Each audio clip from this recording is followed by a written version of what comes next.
Yan, nag-asintada na po tayo, no? Ngayon, dito naman po, kita niyo yung mga tae na yan, kailangan po natin tanggalin yan.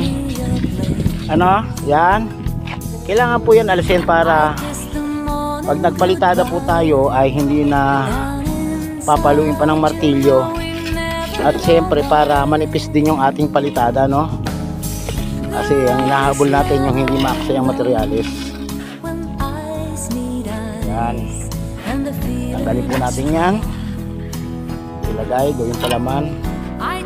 Pero hanggat sariwa patanggalin nyo na para kumapit, ano? Kasi kapag sobra ng tigas yan, hindi na po yan kakapit. Kailangan nyo pang haluin.